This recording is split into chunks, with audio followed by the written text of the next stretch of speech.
pochette, la lumière, tout y est. Vous appréciez pour l'instant? Oui.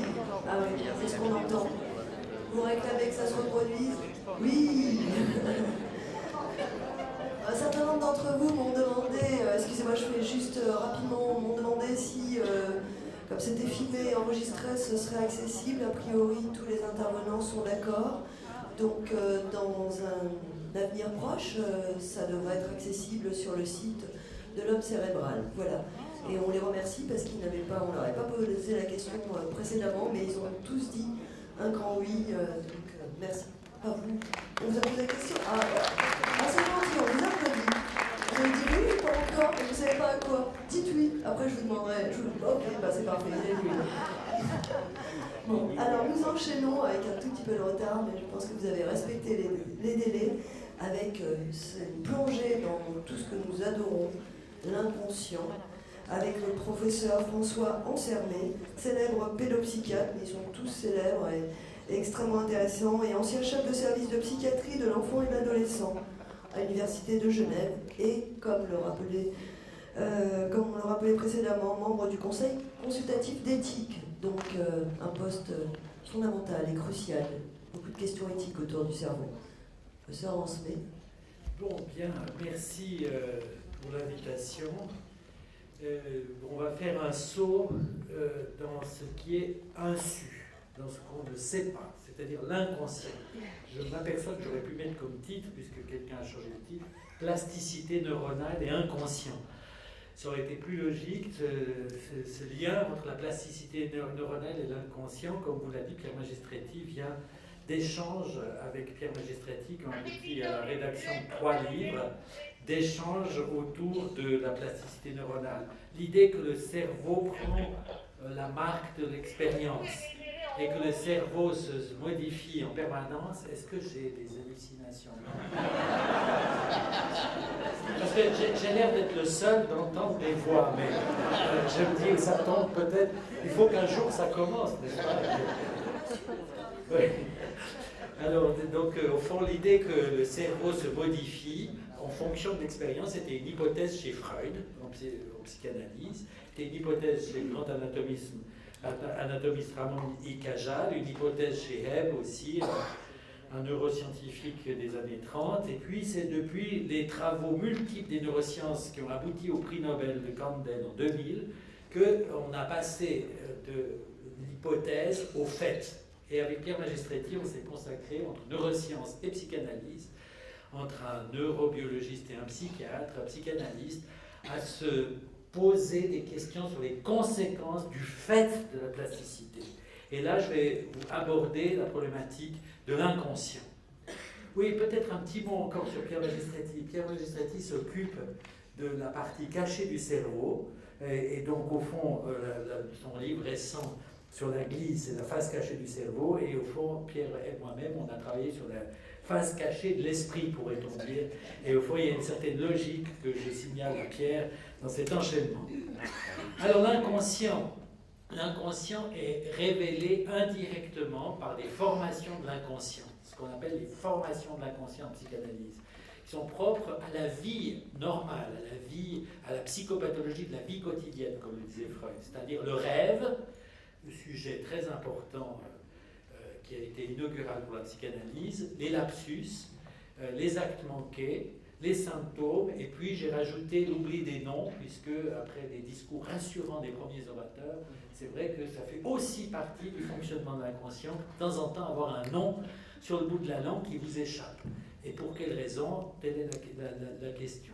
Et que l'inconscient fonctionne selon une logique illogique, qui est différente du conscient, je reviendrai là-dessus. Qu'est-ce que c'est cette logique illogique de l'inconscient?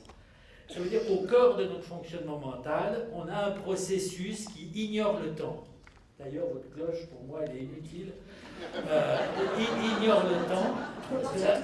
Oui, parce que là, on commence directement dans un monde adimensionnel, ignore le temps, ignore l'espace. Dans un rêve, vous pouvez vouer quelqu'un d'autre, ici et ailleurs, maintenant et un autre temps. Mort et vivant, tout ça est possible dans le monde du rêve, c'est-à-dire dans le monde du fonctionnement inconscient, adimensionnel. qui en particulier n'a pas de contradiction et n'a pas de négation. Et donc, ce processus, vous avez peut-être fait l'expérience dans le rêve, eh bien, il est présent aussi comme la face cachée de la vie consciente. Là, je vous sors un schéma absolument formidable, puisque on est un peu aussi redevable à la Salpêtrière, et en particulier à Charcot. Et c'est le fameux schéma de Charcot, 1892, qu'il a griffonné comme ça, et qui anticipe les schémas freudiens. Bien sûr, Freud est issu aussi de Charcot, de la Salpêtrière, des hystériques, des paralysies, des conversions. Et c'est Charcot qui a mis Freud sur la recherche de cette part de soi qu'on ignore et qui nous agite à notre insu. Et là, vous voyez ce schéma assez extraordinaire. Donc, je vous l'interprète. Donc, l'inconscient, il le désigne comme le deuxième moi en formation. On comprend bien, parce qu'il a mis le Charcot l'insistance sur la dissociation. Il y a l'idée fixe, F, qui paralyse, je vous lis l'écriture de Charcot. Il y a les idées antérieures condamnées, mais qui forment un substrat concret. Il y a le moi et il y a la force de reviviscence. Donc dans ce schéma de Charcot, il y a toute la psychanalyse. Ça, c'est important de le mentionner. Et c'est Charcot qui a mis Freud sur la voie de la recherche pour saisir peut-être la lésion invisible qui était à la base de l'hystérie, mais qui a mis Freud sur la voie de l'inconscient. Et voilà Freud à Vienne, quelques années plus tard, en 1896, qui fait ce petit schéma, V double, c'est perception, V double Z, signe de perception, inconscient, UB, préconscient et conscience. Vous voyez, au fond, à cette époque, on faisait des tentatives graphiques pour essayer de construire les choses. Après, il a fait un autre schéma qui ressemble plus au schéma de Charcot, en mettant le moi, le préconscient, le conscient, le ça, le refoulé, enfin, il y a différentes formulations. Bien, neurosciences et psychanalyse, comme la plasticité, l'expérience et une trace. Ok.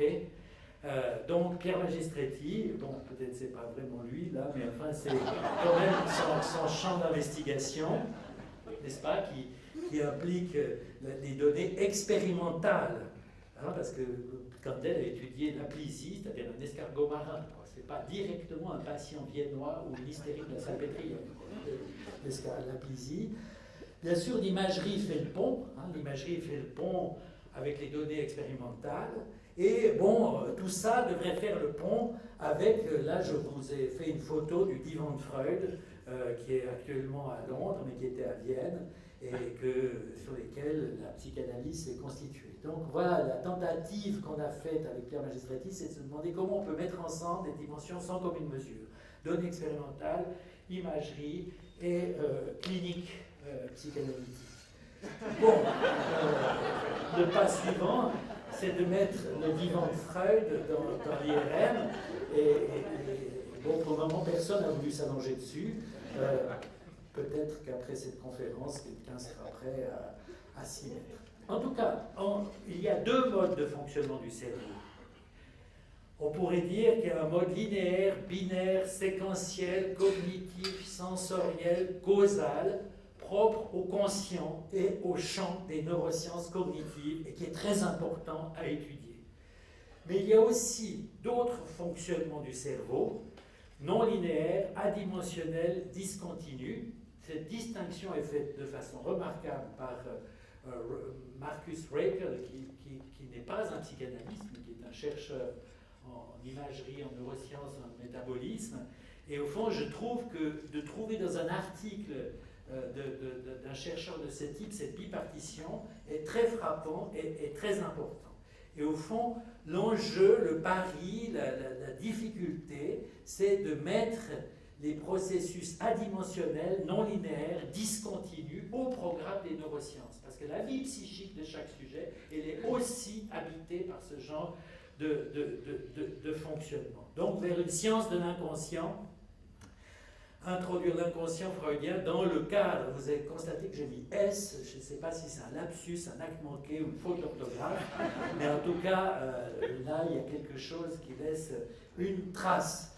Et est-ce que c'est possible d'aller vers une science de l'inconscient? C'était en tout cas le vœu de Freud. Je vous ai mis cette citation de 1920 où il dit « Les insuffisances de des descriptions s'effaceraient sans doute si nous pouvions déjà mettre en œuvre à la place des termes psychologiques, des termes physiologiques ou chimiques. La biologie est vraiment un domaine aux possibilités illimitées. Nous devons nous attendre à recevoir d'elle les lumières les plus surprenantes et nous ne pouvons pas deviner quelle réponse elle donnerait de la biologie dans quelques décennies, on y est, aux questions que nous lui posons. En toute modestie, Pierre Magistretti et moi-même, nous nous sommes aventurés à répondre à la question de Freud, qui aussi disait que l'inconscient, pour lui, et je trouve que cette phrase est étonnante, de 5 juin 1917, le missing link entre le psychique et le cerveau. C'est-à-dire que, au fond, étudier l'inconscient, c'est peut-être étudier ce lien. Bien sûr, on comprend l'importance, puisque Freud s'occupait beaucoup de la conversion d'hystérie. Alors la plasticité neuronale pourrait être aussi ce missing link. Voilà, d'où les travaux qu'on a fait avec Pierre, en particulier ces livres parus chez Odile Jacob. Donc la plasticité, comme l'a déjà été dit par Pierre d'ailleurs dans son introduction, c'est le fait que l'expérience laisse une trace structurelle et aussi fonctionnelle dans le réseau neuronal. Variation du nombre et de l'architecture des synapses, variation d'efficacité synaptique, réarrangement structurel. C'est-à-dire qu'au fond, ça change tout le temps, comme le disait aussi le professeur Frakowiak. Donc la question du neuroscientifique, c'est si ça change autant, comment ça se fait qu'on reste le même? Et la question du psychanalyste, c'est qu'on a beau essayer de faire quelque chose, on n'arrive pas à changer. Donc ça fait une rencontre assez intéressante entre deux perspectives. En tout cas, dire que l'expérience est une trace fait changer de paradigme. C'est une révolution scientifique au sens de Kuhn. Révolution scientifique, c'est-à-dire qu'avant on opposait classiquement causalité psychique et causalité organique, et avec la plasticité, eh bien, on a une causalité psychique qui vient modifier l'organisme. C'est-à-dire que par rapport à la parole même, on est les architectes de notre réseau neuronal. L'acte du sujet vient modifier le réseau neuronal, l'impact de l'environnement, l'impact de l'autre, de la culture, les traumatismes, bien sûr. Moi, je me suis beaucoup occupé des traumatismes prénataux, périnataux, néonataux. Et au fond, on a une inversion, c'est-à-dire on s'intéresse à la causalité psychique qui modifie l'organisme. La trace n'existe pas toute seule, la trace elle existe dans un corps. Et Damasio en particulier et bien d'autres ont montré l'importance des marqueurs somatiques, des voies interoceptives, la lecture des états somatiques. How do you feel?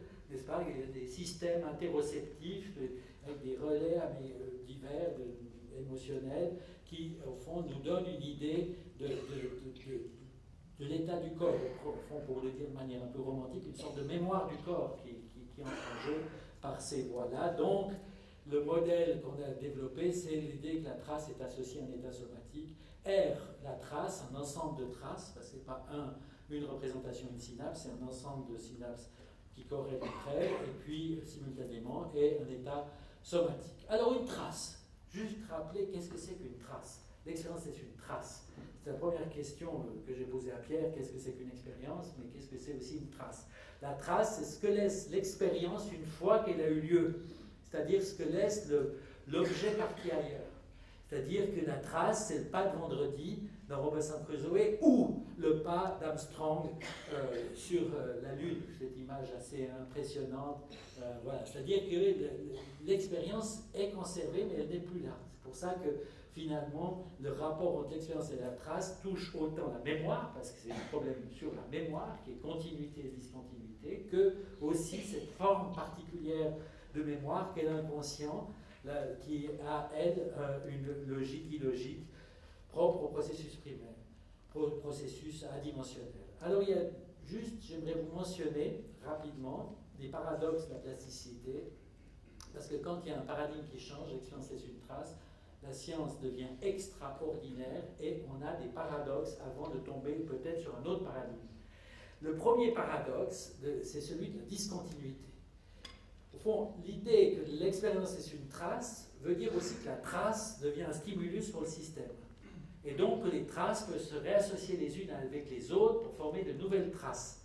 Donc finalement, de trace en trace, L'inscription de l'expérience sous forme de trace implique une discontinuité, c'est-à-dire sépare de l'expérience, libère de l'expérience, et permet aux traces de se réassocier les unes aux autres. Je ne sais pas si je suis clair en allant très vite à cause d'une cloche qui menace de sonner à tout instant. Donc, les traces se réassocient, et il y a un mécanisme particulier qui s'appelle la reconsolidation, c'est-à-dire un processus par lequel une trace devient temporairement labile suite à sa réactivation et susceptible de s'associer avec d'autres traces. C'est-à-dire c'est un mécanisme de réassociation de traces qui a été beaucoup étudié, en particulier par Christine Alberini, avec laquelle on collabore, Yannick Doudaille, et puis Joe Ledoux à New York. Et au fond, il y a une quantité de chercheurs qui sont encore en train d'explorer ce phénomène, c'est-à-dire, au fond, l'inscription de l'expérience sous forme de traces peut aller vers des traces qui se réassocient et introduisent une discontinuité. Or, justement, l'inconscient résulte de cette discontinuité. L'inconscient, on pourrait dire le sujet, la singularité de chacun, résulte de cette discontinuité. Mais en même temps, l'inconscient, j'ai dit tout à l'heure, il est aussi lié à des traces mnésiques, il est lié à la mémoire. Donc on a un problème, c'est-à-dire que l'inconscient est à la fois continuité, répétition, trace mnésique, mémoire, inscription, mémoire inévocable, et en même temps, processus primaire, adimensionnalité, atemporalité, réassociation de traces, discontinuité. Et donc, ça, c'est une tension qu'on retrouve dans la plasticité. La plasticité, ça veut dire tout se conserve, continuité. Hein, l'expérience, c'est une trace, vous vous rendez compte, si déjà pendant la grossesse, parfois, voilà, on s'angoisse, on se dit, si on passe l'aspirateur, la mère passe l'aspirateur, et voilà la carrière de violoniste de l'enfant pour toujours perturbée. Donc, l'expérience laisse une trace, mais en même temps, tout se modifie. Donc, on est libre, on peut aller par-delà l'aspirateur jusqu'au violon. Donc, la plasticité, ça implique un changement permanent, et ça, c'est un autre paradoxe de la plasticité, le changement permanent. C'est-à-dire, comme l'a mentionné Pierre, c'est pas étonnant qu'il y ait une intersection où on a collaboré. On n'utilise jamais deux fois le même cerveau. C'est une formule qui permet voilà, à peine j'ai dit que j'utilisais jamais deux fois le même cerveau, que j'ai déjà un cerveau différent. Et vous tous aussi. Mais Dieu sait à quoi vous êtes en train de penser d'autres en m'écoutant. Donc du coup, votre cerveau se modifie encore et on est totalement perdu. Donc, il y a une dimension de continuité, tout se conserve, et une dimension de discontinuité, tout se modifie. Tout se conserve, ça veut dire qu'on peut prédire, il y a une dimension de prédiction. Tout se modifie, ça veut dire qu'il y a une dimension imprédictible. On ne peut pas savoir. Le devenir, c'est autre chose que le développement. On connaît le neurodéveloppement, le développement, mais le devenir est imprédictible. Et qu'au fond, il faut construire une dialectique entre devenir et développement. Et que finalement, chaque événement se prend dans le tourbillon du devenir. Ça, c'est une petite phrase extraordinaire. Donc, je termine. Juste une question. Je dois bien faire. Hein? C'est-à-dire que Ferdinand de Saussure, qui était prof de linguistique à Genève et qui s'occupait de construire une théorie de l'évolution des langues, en disant chaque locuteur modifie le système de la langue. Alors, pas besoin de lire ce texte parce que c'est fatigant de le lire, je vous le raconte. Là, il a parlé d'un photographe qui s'appelait Boguslavski, qui était un photographe que j'essaie de retrouver désespérément, cette collection de photos, qui a donc, pendant 20 ans, avec régularité, s'est photographié lui-même, ou s'est fait photographier pendant 20 ans dans la même situation. Tout, pendant 20 ans, périodiquement. Vous pouvez faire ça maintenant avec l'iPhone tous les jours. Or, chaque photo peut être semblable à la précédente. Chaque photo peut être semblable à la suivante. Mais, semble-t-il, la première est très différente de celle qui a lieu 25 ans après. Et là, je suis modeste, hein, lui, il a fait sur 25 ans, maintenant, vous pouvez faire sur toute votre vie. Donc, il y a là une dimension particulière qui fait se demander où a lieu le changement, quand a lieu le changement. Entre deux temps du temps, tout peut changer. Et qu'est-ce qu'on fait de cette potentialité de changement? Ce qui veut dire que l'inconscient, par sa discontinuité, ouvre aussi à l'invention. J'adore cette phrase de Valérie. Qu'est-ce que vous faites aujourd'hui? Je m'invente. À chacun de s'inventer entre deux temps du temps. Voilà, merci. Merci. Merci à tout le monde.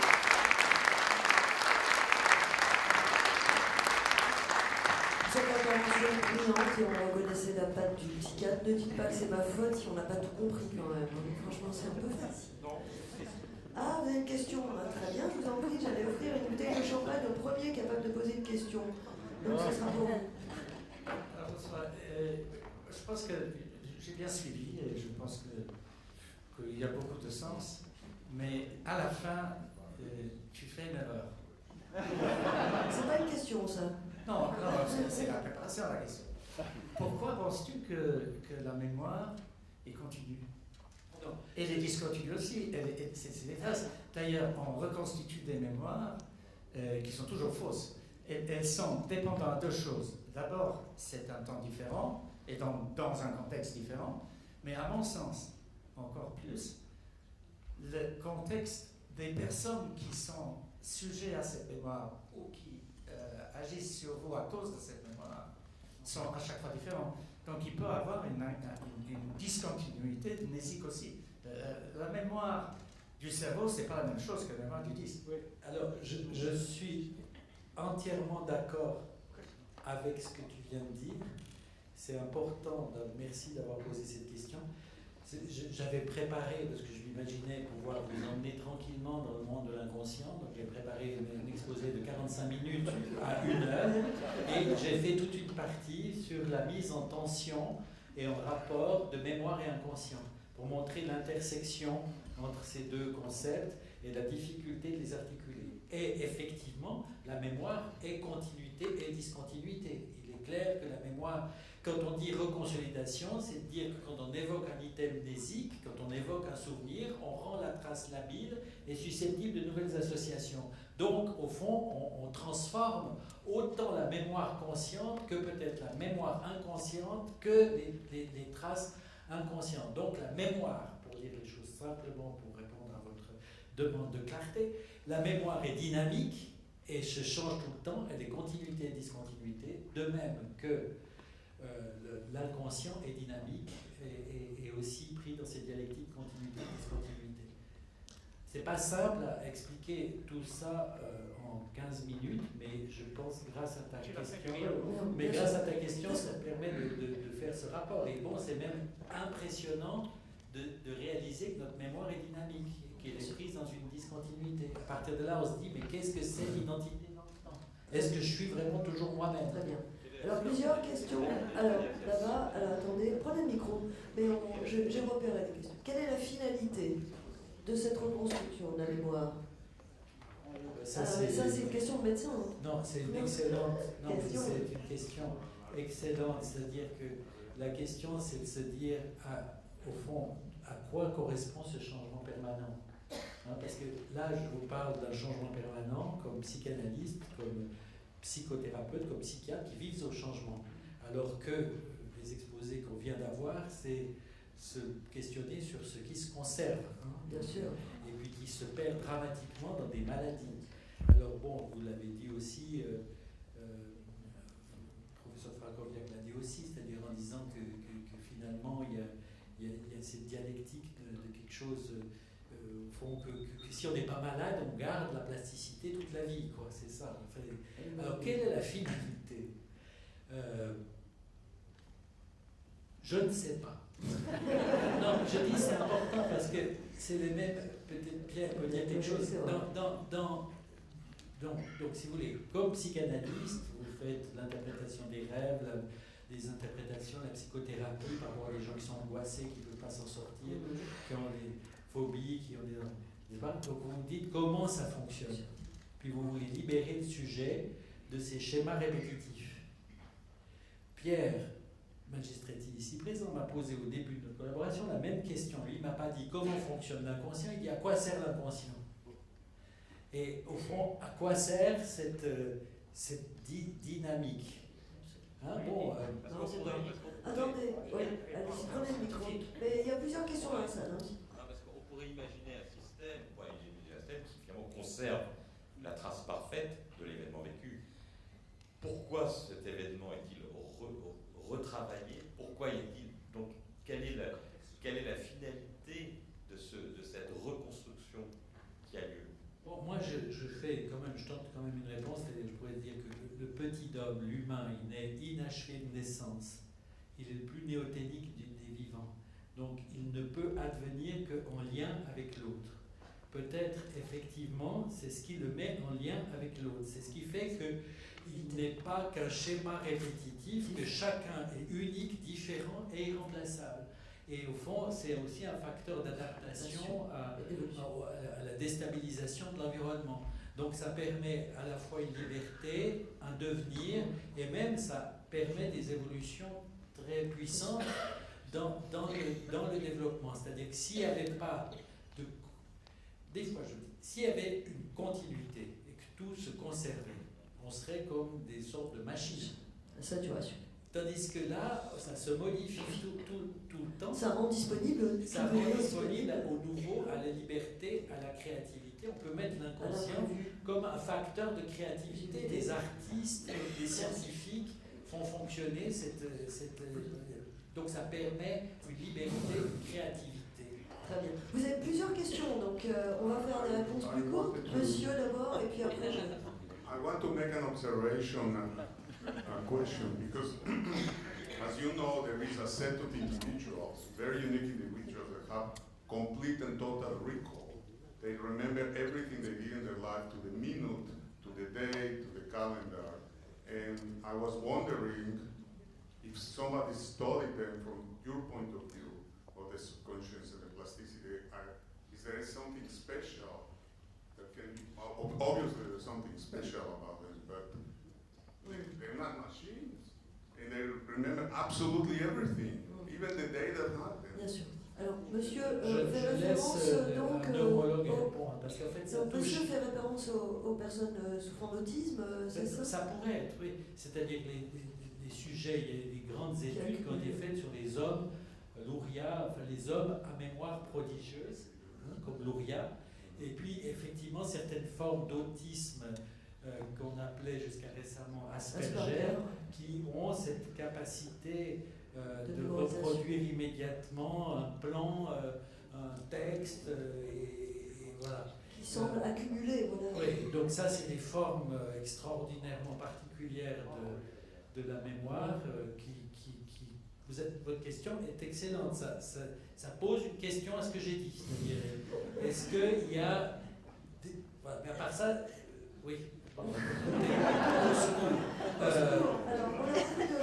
je pense que Richard il va répondre sur la mémoire, c'est une question de neurologue, c'est les neurologues qui ont étudié. Écoutez, c'est très difficile parce que d'abord, cette mémoire prodige, elle est dans un domaine, oui. Vraiment.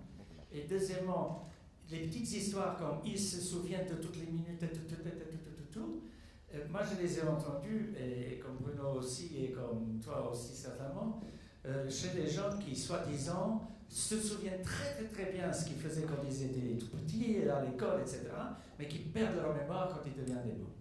Tandis que si tu fais des études bien, tu vois que leurs mémoires antécédentes sont complètement des reconstructions fausses de certaines choses qui étaient là, d'autres choses qu'ils ont inventées, parce qu'on les valide contre les vraies vérités.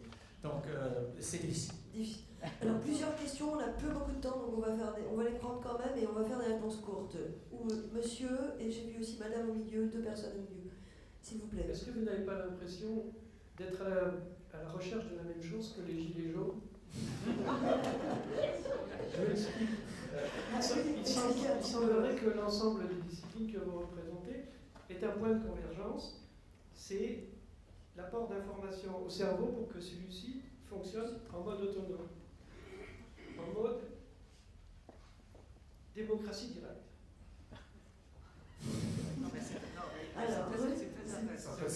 C'est très intéressant parce que, en fait, toi, tu penses que le conscient est principal et l'inconscient, c'est quelque chose. Pour moi, l'inconscient, c'est la totalité, quasiment totalité de notre vie, et le conscient, c'est ce qui nous donne notre continuité. Alors, je suis tout à fait d'accord avec vous, monsieur. Je suis tout à fait d'accord. Et donc, moi, je rectifie pourquoi on fonctionne de manière inconsciente, et puis que le conscient est la chose la plus étrange de toute l'affaire. Mais, ok, je te passe. Now Non, mais, Bruno a montré un iceberg tout à l'heure. Alors, clairement, en tout cas pour nous, le type de l'iceberg, c'est le conscient, et ce qui est en dessous, c'est l'inconscient. Oui, alors on peut plaquer sur ce modèle un autre modèle qui est celui d'un fonctionnement intelligent du cerveau. C'est-à-dire que le problème du cerveau, c'est probablement d'essayer d'économiser autant que faire se peut les ressources attentionnelles pour pouvoir les implémenter dans des tâches nouvelles. Donc finalement, le cerveau, c'est un système à procéduraliser, c'est un système à automatiser des comportements. Depuis le début, on n'arrête pas d'automatiser des comportements dans des structures sous-corticales. Alors on peut appeler ça différemment, mais dans des structures sous-corticales, et ce qui permet à ce moment-là de libérer les ressources attentionnelles pour affronter des choses. Exemple très simple, la conduite automobile. Le mal qu'on a eu pour arriver à enchaîner la main droite, le pied droit, le pied gauche, mobilisation incroyable de nos ressources attentionnelles pour petit à petit maîtriser cette procédure. Et puis, cette procédure maintenant, elle est totalement prise en charge par les structures sous-corticales, ce qui nous permet de parler à notre voisin, à notre voisine, en même temps qu'on conduit. Et puis tout d'un coup, vous avez une moto qui se met à... Vous lui dites, attends, vous reprenez le contrôle, etc. Enfin, vous connaissez la démonstration, mais je pense que c'est un élément de réponse, si vous voulez. C'est cette idée que cette démocratie dont vous parlez, c'est probablement un système bien fichu qui finalement gère très bien l'ensemble de notre vie et qui nous permet justement d'écouter. Juste un point, Bruno, effectivement, dans ce terme d'inconscient, on peut mettre beaucoup de choses. Et ce dont tu parles, c'est l'inconscient procédural, qui est effectivement ce qui nous permet de skier en écoutant de la musique, enfin tout ce qu'on veut. Mais cet inconscient, appelons-le freudien ou comme on veut, c'est encore autre chose. Beaucoup de questions. Alors, si on a encore 5 minutes, je voudrais qu'on les prenne. Monsieur et puis madame derrière, j'ai bien vu. Alors, oui. Ah oui, très vite. Vous avez parlé d'inconscient, de conscient, de tout va changer. Mais la référence, terrible. Qu'on peut le cerveau comprendre quelle est la référence, qui sommes nous-mêmes, et s'adapter au changement, parce que nous changeons chaque moment. Oui, c'est exactement. C'est une références très qui bonne bougent question. tout le temps. C'est-à-dire, je disais, cette idée de plasticité, de changement permanent, nous pose la question majeure de l'identité dans le temps, de l'identité diachronique, ce que vous appelez la référence, c'est-à-dire une certaine stabilité dans le temps. Je précise, parce que par rapport à l'exposé d'1h30 que j'avais prévu, parce qu'au fur et à mesure de vos questions, je m'aperçois qu'elles touchent des choses qui auraient pu être dites, mais que dans la performance de faire ça très court, vous voyez qu'il y a plusieurs inconscients. Il y a un inconscient qui est le préconscient dans la psychanalyse et qui est au fond proche de l'inconscient cognitif, des recherches en neurosciences cognitives, et qui est plutôt le non-conscient, qui fonctionne sur nos contradictions, négations, oppositions, et puis des processus procéduraux. Il y a un autre inconscient qui est l'inconscient freudien classique, c'est-à-dire qui était aussi celui de Charcot, c'est-à-dire le refoulement, ces choses dont on ne veut rien savoir. Inconscient, ça veut dire à son insu, unbewusst. Il y a des choses qui se passent à son insu qu'on ne veut pas savoir. Puis il y a un troisième inconscient que Freud appelait le troisième inconscient et dont il disait on ne comprend pas le mécanisme. Et dans nos travaux, on a eu la prétention de penser que la réassociation de traces, la dynamique, la reconsolidation pourrait être vue comme le mécanisme de ce troisième inconscient. Ce troisième inconscient, c'est celui qui permet de sortir de la référence, de créer du nouveau. On l'a appelé avec Pierre Magistretti l'inconscient poétique, qui fabrique du nouveau. C'est l'inconscient du créateur. Qui nous permet d'agir. Voilà, mais au fond, il faut bien qu'il y ait un mécanisme qui ne soit pas que la répétition du même pour qu'on puisse devenir Einstein, inventer Matisse, inventer des processus scientifiques nouveaux, n'est-ce pas? C'est-à-dire qu'il y a une créativité, c'est-à-dire autre chose que d'être dans la référence qui ne cesse d'être la même. Et ce troisième inconscient est très intéressant et au fond, à notre avis, enfin je parle le contrôle de Pierre aussi, à mettre au programme, mais des neurosciences, mais c'est très difficile d'étudier les processus synchroniques. On en parlera. Voilà. Deux toutes dernières questions, madame. Monsieur le Président. Moi, je voulais vous poser une question sur les rêves. Vous êtes psychanalyste, donc vous parlez d'interprétation freudienne, et vous travaillez en même temps avec des biologistes, donc je voulais savoir, à la lumière de ce qui se fait actuellement en neurosciences sur les rêves, comment vous arrivez à unifier ça, et qu'est-ce qu'il en sort en fait actuellement? Voilà. Il se tourne vers... Le rêve est une voie royale dans la psychanalyse vers les processus inconscients. C'est plus facile dans une analyse d'aborder la part cachée comme l'iceberg, n'est-ce pas, où on voit ce qui ressort dans les ruminations quotidiennes de chacun, et puis la part sous-jacente, enfouie, comme dans un iceberg, des processus inconscients. Donc le rêve est la voie pour accéder aux représentations inconscientes, à peut-être une autre version, la face cachée du fonctionnement psychique de chacun.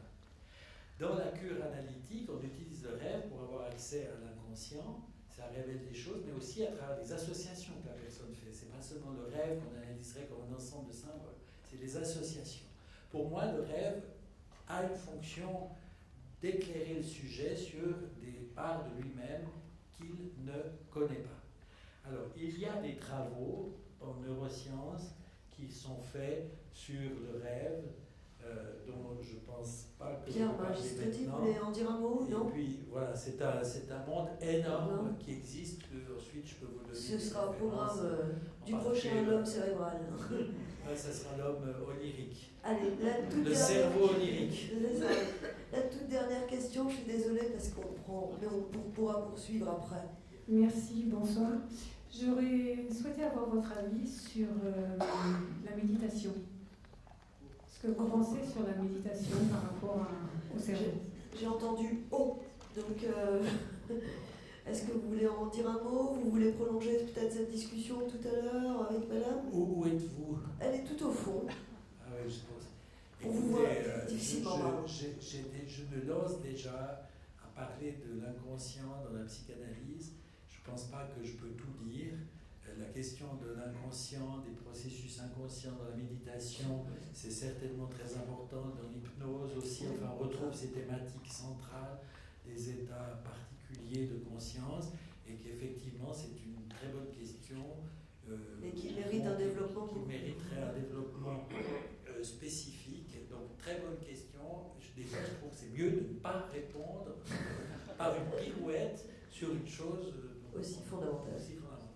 Merci beaucoup, on vous applaudit parce que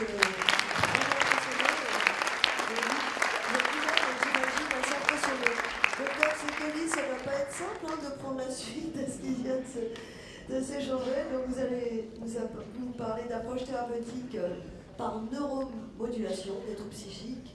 C'est tout aussi passionnant et vous avez aussi 15 minutes. Merci, ça va effectivement pas très simple de parler après ces très brillants orateurs. Je voulais remercier les organisateurs pour leur invitation à ce vraiment très, très beau congrès avec un niveau d'expertise vraiment intéressant. J'espère tenir le rythme.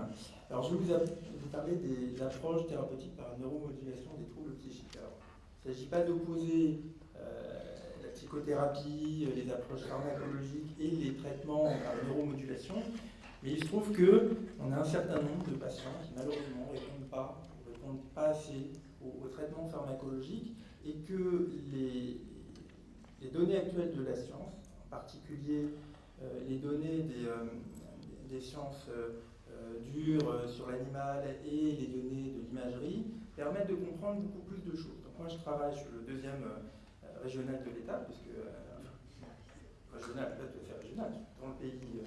Je travaille en principauté, dans le service de psychiatrie, je fais de la clinique avant tout. J'ai une petite activité de recherche clinique ici sur Monaco et en réseau avec mes collègues côté France. Donc je m'occupe entre autres des techniques de neuromodulation cérébrale. Je vais tenter de vous expliquer ce que c'est. Ce qu'on connaît actuellement des troubles psychiatriques a un petit peu évolué. Alors, je crois que le pont est difficile à faire parce qu'on est dans des approches épistémologiques tout à fait différentes. Et parler de neurosciences après avoir parlé de psychanalyse, les liens sont extrêmement compliqués à faire, et on l'a bien vu, même si il y a des choses qui ressortent néanmoins.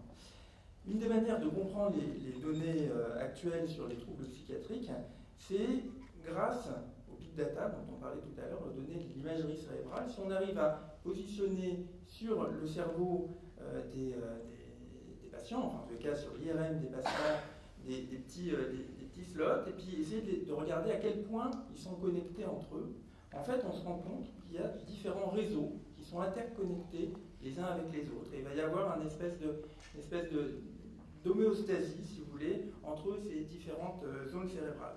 Donc il va y avoir, on disait tout à l'heure, quand on est au volant, on conduit en mode automatique, c'est justement ce réseau par défaut, le default network, qui va être particulièrement activé. Et puis si on doit d'un coup faire attention à ce qui se passe, heureusement, on a un réseau qui s'appelle le réseau de la salience qui va faire qu'on est en même temps qu'on est dans ces rêveries, on va avoir des événements un peu dangereux ou de surveillance qui vont apparaître parce qu'on a ce réseau-là de la salience qui va s'activer.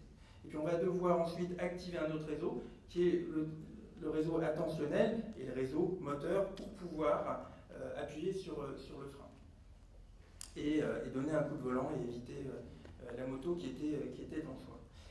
Et grâce à ça, ce qu'on appelle le connectome, un peu comme on a réussi à comprendre et à lire le génome, maintenant, dans les années à venir, on va pouvoir avoir ce connectome qui sera mieux identifié.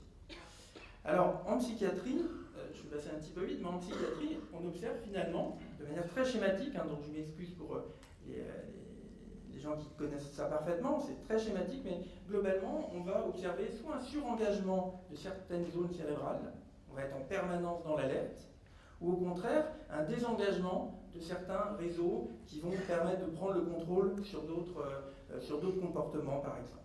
Et globalement, en tout cas, les données actuelles, c'est que le réseau de la salience, le réseau de l'éveil, de l'attention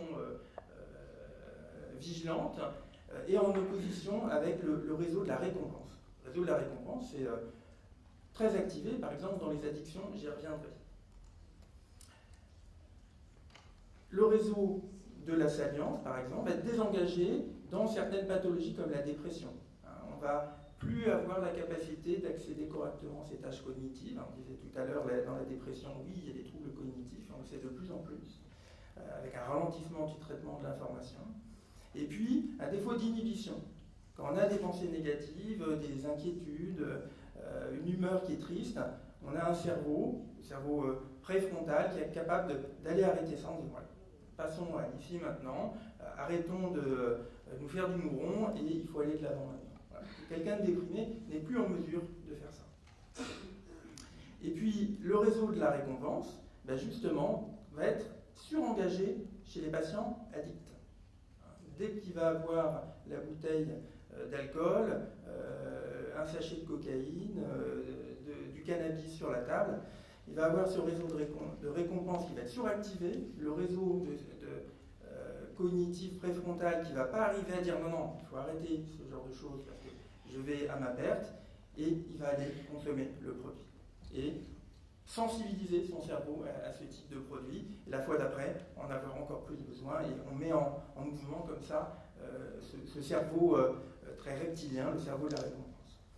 Mais ça, chez les patients déprimés, qui vont avoir justement une tendance à attribuer trop d'émotions négatives aux événements du passé, ça va être aussi activé. Alors pourquoi j'en arrive à ça? C'est la connectivité chez les patients suicidaires. On attribue de plus en plus une valeur à la dimension. Avant, on disait il y a les psychotiques d'un côté, les schizophrènes, les paranoïaques, de l'autre côté vous avez les déprimés, de l'autre côté vous avez les patients anxieux. De plus en plus, on est dans une approche dimensionnelle où la dimension de suicidalité est en fait la résultante d'un manque de connectivité ou d'une anomalie de la connectivité de certains réseaux cérébraux. La dépression, idem, va être une anomalie de la connectivité et de la synchronie de certains autres réseaux. La survenue de phénomènes d'hallucination chez les patients schizophrènes va être en lien avec d'autres réseaux, mais vous avez des patients déprimés qui entendent des voix. C'est pas parce qu'on entend des voix qu'on est automatiquement schizophrène. Et c'est pas parce qu'on entend des voix qu'on est schizophrène. Il y a des gens qui sont des entendeurs de voix et qui sont absolument pas psychotiques, qui nécessitent absolument pas d'être traités avec des traitements psychotiques. Donc les dimensions, elles sont importantes et c'est vraiment comme ça que maintenant on commence à imaginer comment conceptualiser finalement les pathologies psychiatriques. Alors cette diapo, c'est justement montrer la connectivité entre les patients déprimés versus des personnes non déprimées, ce qu'on appelle des témoins, et des patients déprimés avec des idées suicidaires versus des patients sans idées suicidaires. Et qu'est-ce que ça montre? Mais en fait, il n'y a pas de différence de connectivité chez les patients déprimés quand ils n'ont pas d'idées suicidaires versus des sujets contrôle. Par contre, si on a des patients déprimés avec des idées suicidaires, là, on se rend compte qu'il y a vraiment une corrélation très forte entre les idées suicidaires, mais aussi l'impulsivité. On peut avoir des idées suicidaires et pas passer à l'acte, pour le dire vite, et une réduction de cette connectivité entre le gyrus frontal moyen et le gyrus frontal inférieur. Alors, ce gyrus frontal moyen et ce gyrus frontal inférieur sont justement impliqués dans les processus de réflexion. Non, il ne faut pas que je fasse un geste suicidaire, j'ai des familles, j'ai des enfants, j'ai des responsabilités. Et cette envie, ces émotions qui nous débordent. C'est vraiment cette homéostasie dont je vous parlais tout à l'heure qui est en lien là-dessus. Alors, j'en viens aux techniques dont je dois vous parler aujourd'hui. L'électroconvulsivothérapie, j'en parlerai un petit peu, les électrochocs, ça fait peur à tout le monde. Aujourd'hui, ça reste le meilleur traitement antidépresseur que l'homme ait inventé. On a des appareils très techniques, j'y reviendrai juste après. La stimulation à courant continu, c'est une technique un peu plus récente, où on va positionner un courant électrique de faible intensité, c'est une pile de 9 volts, entre deux zones du cerveau pour aller modifier l'excitabilité, c'est-à-dire le seuil de déclenchement des neurones, pour transmettre l'information comme ça a été dit tout à l'heure. La stimulation magnétique transcrânienne, j'y reviendrai plus précisément, mais c'est l'envoi d'impulsions magnétiques cadencées pour faire bouger, pour resynchroniser ces zones du cerveau qui sont désynchronisées, un peu comme quand votre iPhone n'est plus synchronisé avec l'enceinte Bluetooth qui est dans le cerveau. Et puis il y a des techniques implantées, on en a parlé tout à l'heure également, les stimulations du nerf vague, où on va mettre un petit pacemaker au niveau du nerf vague pour utiliser la connectique qui va faire sécréter la sérotonine de la noradrénaline endogène dans le cerveau du patient. Et puis d'autres techniques dont le professeur Magistrati a fait tout à l'heure allusion, la stimulation cérébrale profonde, qui a effectivement été inventée en France, à Grenoble. J'ai eu la chance d'avoir le professeur Pollack dans mon jury de thèse sur la stimulation magnétique transcrânienne il y a quelques années en arrière, et effectivement, qui a révolutionné quand même la prise en charge d'une maladie neurodégénérative, on ne sait pas soigner encore, la maladie de Parkinson, mais maintenant qui est appliquée à titre de recherche, ça reste expérimental, chez les patients qui souffrent de TOC très sévères, mais également dans les dépressions extrêmement sévères, et puis dans l'anorexie également, il y a des pistes de recherche.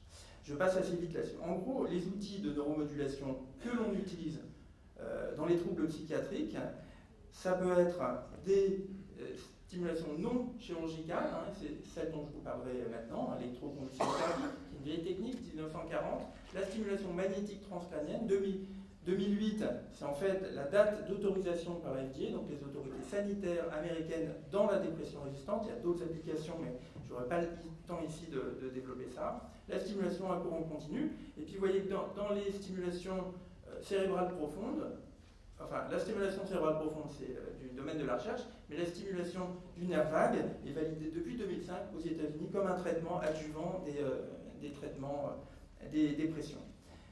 Juste un focus sur la dépression. 322 millions de personnes en 2015 qui souffrent dans le monde de dépression. 40 millions en Europe. Vous imaginez le poids en termes de santé publique que cela a. Le problème étant qu'en plus de ça, seuls 30% des patients seront en rémission complète à 6 mois de traitement, et c'est exactement ce qui a été dit tout à l'heure. L'industrie pharmaceutique a misé principalement sur les neurones, sur la sérotonine, sur la noradrénaline, et pas du tout sur les cellules gliales. Et peut-être que justement avec les autres techniques dont je vais vous parler, c'est peut-être aussi sur ces neurones-là que l'on agit. Alors, la sismothérapie, très rapidement, hein, c'est une vieille technique inventée en 1938 en Italie par Ugo Ceretti et Luciano Bini à Rome. L'objectif est de déclencher une crise convulsive généralisée, on ne devient pas épileptique. Et cette crise généralisée, si elle est répétée, va avoir des vertus antidépressives, mais aussi dans certaines formes de schizophrénie, un intérêt vraiment très important. Ça a été utilisé dans des conditions déplorables, je crois qu'il faut dire les choses comme elles sont, jusque dans les années 50, où on a inventé le largactyle à Paris. Jean Delay, Pierre Deniker, ils ont inventé la chlorpromazine, et puis après en 58 il y a les antidépresseurs, et heureusement on a commencé à arriver à une ère de pharmacothérapie qui a des limites, je viens de le rappeler. Et puis depuis les années 80-90, on a beaucoup travaillé sur la technique et sur les aspects plus techniques justement des appareils pour améliorer tout ça. Alors ça donne quoi? Ça donne que maintenant on a codifié l'utilisation, on sait combien de temps la crise doit durer, on va regarder le tracé électroencéphalographique du patient. Ça se fait sous anesthésie générale, avec un consentement du patient ou de la famille quand lui ne peut pas donner son consentement. Enfin, les choses sont extrêmement cadrées. Malheureusement, ça n'abîme pas le cerveau, c'est un effet plutôt neuroprotecteur, ça a plutôt tendance à faire repousser les neurones, mais ça abîme la mémoire, et ça, c'est un vrai souci. Donc l'idée, quand on fait des électrochocs, c'est d'envoyer de l'électricité au niveau du cerveau, mais c'est très large, l'énergie qui est délivrée, et ça va générer ces problèmes de mémoire. Donc on va essayer de focaliser le champ électrique par les techniques dont je vais vous parler juste après. La présentation des électrochocs, j'aurais peut-être dû déjà 1 minute, ça va aller très vite alors. Ça on en a déjà parlé. Alors la stimulation magnétique transcrânienne, je ne sais pas si on peut passer le film, comme ça permettra de montrer. Vous voyez, on peut neuromodéliser le champ magnétique, on peut envoyer sur le cortex moteur des impulsions et on fait bouger la main, mais si on va positionner la bobine au niveau du cerveau préfrontal, du cerveau émotionnel, du cerveau cognitif, en répétant les séances d'un jour sur l'autre, on va pouvoir améliorer l'humeur des patients. Mais ça va prendre plusieurs semaines. Donc évidemment, on ne peut pas proposer ça à la première... Dès que le patient est déprimé, à la première dépression, il va vraiment falloir répéter dans le temps ces séances de stimulation magnétique. On a des outils qui permettent de modéliser en 3D le cerveau du patient, et puis, avec l'action sous la bobine, mais également à distance, on va remettre en mouvement les réseaux neuronaux qu'on cherche à stimuler. Alors, on a soit la volonté d'aller exciter un réseau qui est inhibé, soit au contraire d'aller inhiber un réseau qui est trop actif. Chez les patients schizophrènes qui entendent des voix, ils ont des zones cérébrales, notamment au niveau temporopariétal, qui vont être suractivées au moment de la survenue des hallucinations. Avec la stimulation magnétique, on peut aller inhiber ces zones-là. Chez les patients schizophrènes qui sont plutôt repliés sur eux-mêmes, ils ont une hypodopaminergie des zones préfrontales. Si on va envoyer des impulsions cette fois excitatrices, on peut réaugmenter le taux de dopamine sur ces zones-là et réactiver ces circuits-là. On peut le faire avec la stimulation magnétique transcrânienne, mais on peut aussi, ça c'est les Lyonnais qui ont développé ça, envoyer le courant électrique à faible intensité dont je vous parlais tout à l'heure, avec des appareils plus ou moins techniques, mais qui permettent d'aller inhiber une zone qui est trop active et d'aller exciter une zone qui est trop ralentie. Si on positionne sur d'autres régions d'intérêt, on peut imaginer dans le craving, l'addiction à l'alcool, mais aussi au tabac, mais aussi à la cocaïne, d'aller inhiber ces réseaux neuronaux-là, mais aussi dans la dépression. Et ça, c'est des données qui sont en train de sortir avec des études en cours. Tout ça, c'est maintenant, tout ça, pas la stimulation à courant continu, mais que ce soit le CT, que ce soit la RTMS, que ce soit la stimulation du nerf vague, pas encore la stimulation cérébrale profonde, sont désormais des outils dont les psychiatres peuvent s'emparer. C'est des techniques, certaines, pas toutes, mais je je répondrai aux questions, qui peuvent être utilisés en routine clinique et qu'on utilise en routine clinique en France ou au Monaco. Merci de votre attention.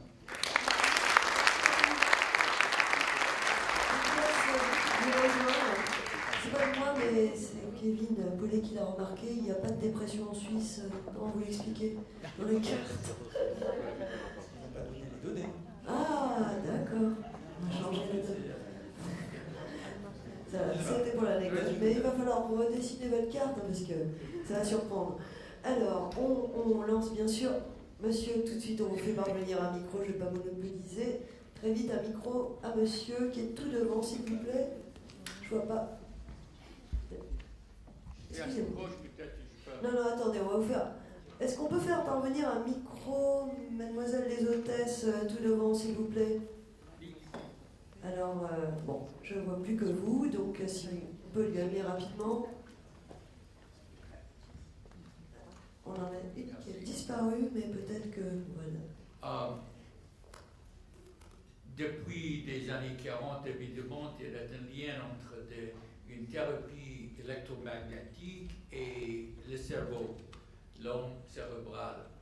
Mais à la fois, depuis des années 40, notre société a évolué avec une bande de champs électromagnétiques ambiantes, y compris les téléphones mobiles, les tablettes sur les genoux d'un enfant de 4, 5, 6 ans. Et dans votre expérience, est-ce que vous pensez qu'il y a aussi un lien avec ce niveau de fréquence augmenté à cause de toutes les industries digitales, y compris maintenant 5G, bientôt ici à Monaco, et la possibilité d'un phénomène fur et à mesure dans le temps négatif, gênant pour particulièrement les jeunes gens avec une crâne plus fine, plus mince qu'un adulte? C'est une très bonne question, oui. Effectivement. L'influence des phénomènes, de l'environnement au sens large, sur les phénomènes de dépression. Je crois qu'il n'y a sans doute pas un facteur, c'est plutôt un ensemble de facteurs de risque, que ce soit peut-être les facteurs de risque que vous avez cités, mais aussi le manque de lien social, parce que là j'ai fait quelque chose de très rapide, très synthétique sur les aspects d'oscillation neuronale, de réseaux qui sont désynchronisés. Mais est-ce que le lien social, les déstructurations familiales, peut-être effectivement la captation d'un enfant, alors est-ce que c'est le champ magnétique ou au contraire le fait qu'il ne soit pas trop en lien avec les personnes autour de lui, mais peut-être un peu trop focalisé sur une tablette qui est positionnée sur ses genoux? C'est effectivement une question qui est tout à fait importante. C'est une hypothèse. Professeur Magistrati, vous voulez compléter? Du point de vue biologique, le facteur de risque principal d'un état dépressif, c'est le stress chronique. La production de cortisol, à tel point qu'on peut, entre guillemets, rendre des petites souris ou des petits rats dépressifs, entre guillemets, avec des injections chroniques de cortisone sur 2-3 semaines. Alors comment on mesure qu'ils sont déprimés? Ils sont anédoniques, ils n'ont plus de plaisir. Si on leur fait goûter de l'eau sucrée ou l'eau sans sucre, le petit raton normal, il adore l'eau sucrée, il va boire l'eau sucrée. Le raton, entre guillemets, dépressif ne fait plus ce choix. Et l'anédonie est quand même des symptômes de la dépression. Donc, alors, ça c'est l'aspect biologique, mais quand même, le stress c'est un phénomène de société. Et alors, vous faites référence à notre société, ça rejoint aussi ce que vous disiez. Enfin, notre société est une société quand même qui introduit le stress chronique, pas énorme, pas le traumatisme majeur, je ne parle pas de PTSD, mais vraiment le stress chronique quotidien. Et il y a un film magnifique dans la Renée qui s'appelle Mon oncle d'Amérique, avec Gérard Depardieu, et Henri Laborit, qui est un grand neurobiologiste, qui était un de ceux qui ont découvert d'ailleurs le nerf actif. Oui. Et on voit en parallèle la vie de Gérard Depardieu avec tous les stress. Il a des problèmes au travail, il a des problèmes familiaux, il a des problèmes d'argent, enfin il est complètement stressé. Et la petite souris ou le petit rat qui est aussi stressé d'une autre manière dans le laboratoire, etc. Et il y a Laborite qui commente tout ça. Et ça reste quand même un très bon film sur la biologie de la dépression. Professeur Cecchetti, docteur, c'est pas grave, est-ce que ces approches ont été envisagées dans je crois, dans des maladies neurodégénératives également, type maladie d'Alzheimer ou démence? Qu'ont-elles donc né ces expériences? Je pense que parfois elles ont un peu... Alors, il y a deux aspects. Sur les aspects cognitifs, on a fait la stimulation magnétique transcrânienne chez les patients effectivement qui souffrent de maladies d'Alzheimer débutantes. Donc c'est vraiment le début des troubles cognitifs et pas du tout le stade de démence qui a été décrit tout à l'heure. La stimulation à courant continu également a montré... il y a des études, mais pour l'instant on ne peut absolument pas dire qu'il y a des effets positifs. Je crois que malheureusement les travaux sont trop préliminaires. Et là je crois que la question aussi est celle qui a été envisagée tout à l'heure, c'est à quel stade de la maladie il faut proposer ça, probablement à des stades extrêmement précoces. C'est là où c'est très difficile d'aller capter ces patients-là. Oui, je crois. Et puis l'autre point, c'est on peut utiliser, on ne fait certainement pas l'électroconvulsivothérapie aux patients pour les soigner de la maladie d'Alzheimer. Par contre, un patient qui a une maladie d'Alzheimer pas trop sévère mais qui est très déprimé, si sa qualité de vie est bonne, on peut lui faire des électroconvulsivothérapies, même si ça abîme un peu la mémoire. Oui, c'est ça, c'est toute la difficulté du bénéfice-risque pour ce type de patient. Ouais. C'est vrai que la pathologie neurodégénérative... Attends, est-ce qu'on peut remettre le micro ? C'est vrai que la pathologie neurodégénérative est un modèle, mais il faut à ce moment-là prendre des maladies qui soient relativement focalisées. Le problème de la maladie d'Alzheimer, c'est que les lésions sont trop diffuses. Nous, on travaille sur des formes très limitées d'aphasie progressive primaire, notamment des aphasies asémantiques, et on a montré des résultats qui ont été publiés dans l'Annals of Neurology qui montrent qu'on a des résultats, mais sur des pathologies qui sont relativement focales. Juste pour compléter, je crois que souvent c'est les résultats qui intéressent les chercheurs, qui intéressent les médecins, et en clinique, il n'y a pas de changement. Enfin, je parle sous votre contrôle, malheureusement, en tous les cas pour moi. Excusez-moi, je ne vois pas bien. Oui, monsieur ou mademoiselle, excusez-moi, je vois mal. Une question? Bonjour. Quelles sont les conséquences à long terme de ces outils, de ces thérapies, et est-ce que les psychologues peuvent utiliser ces outils thérapeutiques? Alors, les conséquences à long terme des électrochocs. Vous voulez dire répéter, Oui, répéter, et parfois pendant des années. On fait des électrochocs à des patients, parfois pendant des années. Aussi bizarre que ça puisse paraître, c'est souvent moins délétère que de laisser une maladie dépressive, dans le cas de la dépression, évoluer sans traitement efficace. Il y a une vraie amélioration clinique, une vraie amélioration de la qualité de vie dans le temps. Ça n'abîme pas les neurones, ça ne brûle pas le cerveau comme on peut en avoir entendu. Pour la stimulation magnétique, ça rejoint un peu la question de monsieur tout à l'heure, c'est est-ce que de répéter dans le temps un champ magnétique chez un sujet, aussi chez un opérateur qui fait la stimulation magnétique, est-ce que c'est pas dangereux? A priori, chez l'animal, les choses sont plutôt rassurantes. Maintenant, 20-15 ans qu'on fait de la stimulation magnétique, on n'a pas vraiment de risque, mais il faut toujours avoir dans un coin de tête ça. Et par rapport à la troisième partie de la question, est-ce que les psychologues, dans le cadre des protocoles de recherche, s'ils sont formés, peuvent utiliser parfois certaines de ces techniques, notamment la stimulation au courant continu. Ouais. Mais pas dans le cadre hors mur, bien sûr. Non, pas dans le cadre de routine. Merci. Écoutez, on vous applaudit aussi vivement pour cette intervention passionnante. Et on arrive à la dernière intervention, et pas des moindres, avec vraiment des images, je pense, qui vont vous marquer, avec Grégoire Courtine de l'École Polytechnique Fédérale de Lausanne, spécialiste de l'étude et des approches réparatrices des lésions de la moelle épinière. À vous.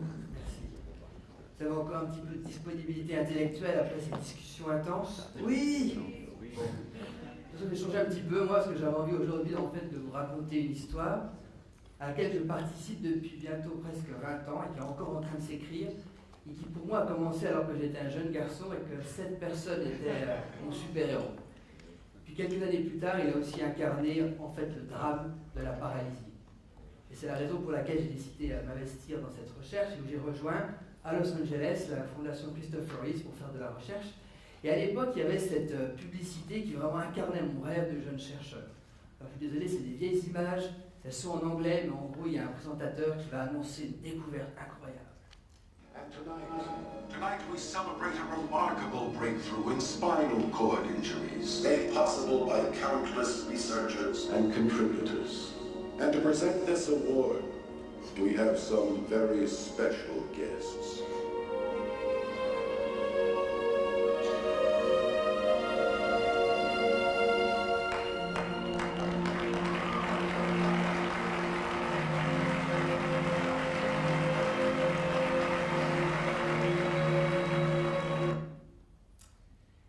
C'était 2 ans avant la mort de Christopher Reeves, et donc moi, en tant que jeune chercheur, je voulais absolument un jour pouvoir vivre ce moment, faire remarcher quelqu'un de paralysé. Alors on a repris la planche de travail, que je vais résumer de manière extrêmement simplifiée, mais en fait si on veut marcher, ce qui se passe c'est que la marche est contrôlée par 5 cm de moelle épinière qui est basée dans votre moelle lombaire, et puis le cerveau va en fait envoyer des impulsions pour activer cette moelle épinière de sorte à marcher. Bien sûr, s'il y a une lésion de la moelle épinière, la communication entre le cerveau et la moelle épinière va être interrompue, alors que, dans la plupart des cas, on va encore trouver des fibres connectées entre le cerveau et cette région lombaire de la moelle épinière. Vous voyez ici la lésion en rouge, il y a ces fibres blanches qui viennent du cerveau, et on voit qu'il y a un peu de fibres qui sont épargnées. Elles sont anatomiquement intactes, mais fonctionnellement silencieuses. Elles ne sont pas capables d'activer les muscles des jambes, et l'animal, du coup, reste complètement paralysé. Et pourtant, encore une fois, cette moelle épinière lombaire, ces 5 cm de moelle épinière chez les patients humains, sont complètement intactes. Donc notre idée au début était finalement assez simple, c'est d'essayer de réactiver cette région locomotrice, qui normalement a besoin de 2 sources d'information. Alors, comme le cerveau, on l'a bien entendu, on a besoin de sérotonine, la moelle épinière, pour être dans une humeur locomotrice, a aussi besoin de sérotonine. Et puis elle a besoin d'excitabilité, qui normalement est du glutamate. Donc on s'est dit, est-ce qu'on peut en fait reproduire ces entrées manquantes, fournir à la moelle épinière le type d'information que finalement le cerveau fournirait naturellement de sorte à marcher. Alors, pour ce qui est de la sérotonine, on a fait un screening de tous les récepteurs de la moelle épinière, on a trouvé des très spécifiques pour la marche, donc on injecte de la pharmacologie, et puis pour apporter l'excitabilité, on stimule électriquement la moelle épinière. Au début c'était très simple, stimulation électrique sur l'aspect dorsal, mais l'effet était détonnant. L'animal que vous avez vu avant, qui normalement était complètement paralysé, alors qu'on lui stimule la moelle épinière, se met à marcher de manière continue. On éteint la stimulation, il ne peut plus marcher. On rallume et directement, l'animal se met à récupérer un usage locomoteur. J'ai fait beaucoup de recherches comme ça à Los Angeles, ça marchait très bien. Du coup, il y a des gens en Suisse, avec des ressources financières importantes, qui m'ont attiré de l'autre côté, parti une vie agréable sous le soleil de Los Angeles, une vie un petit peu plus difficile à Zurich à l'époque. J'ai ouvert mon premier laboratoire, où la langue ressemblait plus des fois à un cancer de la gorge. Je m'excuse, c'était très dur pour moi au départ de m'adapter, mais un environnement extrêmement pointu au niveau de la recherche qui m'a vraiment aidé à faire la première chose qui m'intéressait, à savoir comprendre les mécanismes de la science sous-jacente. Au début, on avait une approche qui était très empirique, et je voulais vraiment la rendre plus sophistiquée de façon à aller sur l'homme. Alors je passe de nombreuses études, sur les animaux transgéniques, sur des modèles computationnels. On s'est rendu compte en fait que cette stimulation électrique, qui semble très finalement basique et non spécifique, est extrêmement spécifique. Parce qu'elle va activer seulement les fibres que vous voyez ici, qui sont labellisées grâce à la génétique, et qui sont en fait les fibres qui viennent des récepteurs sensoriels qu'il y a dans nos muscles. C'est les fibres qui sont le plus gros diamètre, donc quand on envoie une stimulation électrique, on va seulement activer ces fibres, qui nous permet maintenant d'être extrêmement spécifiques. Puisqu'on active ces fibres qui arrivent par les voies dorsales de la moelle épinière, on va pouvoir activer, stimuler, moduler d'une manière extrêmement spécifique chacune de ces racines. C'était l'idée. Avec une complexité incroyable, la moelle épinière du rat, vous voyez, c'est 3 mm de diamètre. Donc si on met un champ d'électrode pour activer la moelle épinière, tout casse, on détruit la moelle épinière, etc. Et là, j'ai eu la grande chance de rencontrer une collègue, Stéphanie Lacour, qui construit des systèmes bioélectroniques étirables. Là, c'est un champ d'électrodes qui est fait en silicone, mais même les pistes, les électrodes sont complètement étirables, on peut les tirer dans tous les sens, et il passe encore l'électricité. En plus, puisque c'est une membrane en silicone, on peut introduire des canaux microfluidiques, dans lesquels on va pouvoir apporter directement la pharmacologie au sein de la moelle épinière. Vous voyez cette petite goutte là de pharmacologie qui va arriver. Donc avec ce device, on pouvait d'un seul coup devenir spécifique au niveau spatial, pour essayer d'aller activer la moelle épinière comme le cerveau le ferait naturellement pour marcher. Sauf que pour ça, il fallait avoir aussi une précision temporelle. Et c'est là qu'on a introduit la précision d'une montre suisse, où on a vraiment 20 millisecondes de précision dans la manière dont on va stimuler la moelle épinière. Vous voyez là, c'est un animal qui est disons, très sévère, il est paralysé. On le stimule comme on le faisait avant, d'une manière continue, il marche. Mais la marche est très faible, on a une semaine après la lésion. À un moment, il va s'écrouler. C'est là où on va déclencher cette stimulation qu'on appelle spatio-temporelle, extrêmement ciblée. On va vraiment, comme vous le voyez à droite, d'un seul coup, activer la moelle épinière comme le cerveau le fait, de façon à marcher. On rétablit la marche, augmente la vigueur du pas. C'est exactement ce qu'on voulait. Sauf que, ici, on active, j'ai envie de dire, l'inconscience procédurale de la moelle épinière, à savoir que cette marche est extrêmement automatique, involontaire. La moelle épinière va faire un traitement de l'information sensorielle, mais l'animal va marcher d'une manière complètement automatique sur ce tapis roulant. La marche est involontaire. Alors, comment faire pour la rendre volontaire? Et je me rappelle, quand je faisais des expériences, à la fin, je prenais le rat dans ma main, et puis je le faisais marcher comme ça. Je me suis dit, ben voilà, pour vraiment encourager l'animal à rentrer dans le système locomoteur, il faut créer un robot qui va soutenir l'animal. Alors, les superbes ingénieurs en robotique en Suisse, ils ont créé un robot alors, un peu gigantesque, 120 kg, un système de contrôle qui va complètement découpler le rat, qui fait seulement 200 grammes, du robot, et qui va soutenir l'animal contre la gravité. Mais par contre, c'est vraiment maintenant le cerveau qui doit envoyer une commande vers la moelle épinière de sorte à initier la marche. En fait, il va se comporter comme un parent, va soutenir son enfant pendant les premiers pas.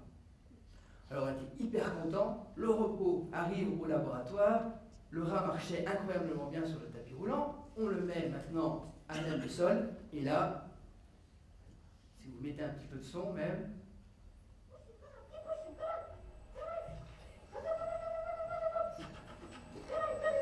un des plus beaux échecs de ma carrière.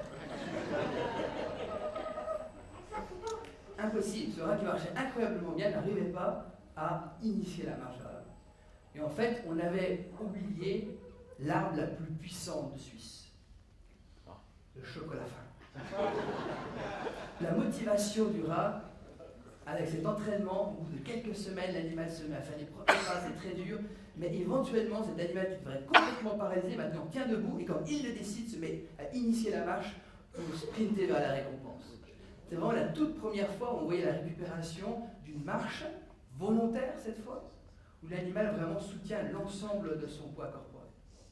Et puis même on a continué à entraîner les animaux, à les encourager à marcher, non pas d'une manière automatique comme ça sur deux jambes, avec la stimulation, mais aussi sans stimulation et sans soutien robotique. Et là, c'était encore plus étonnant pour nous. Normalement, avec ce type de lésion, l'animal traîne finalement son corps, ses pattes arrière, derrière lui.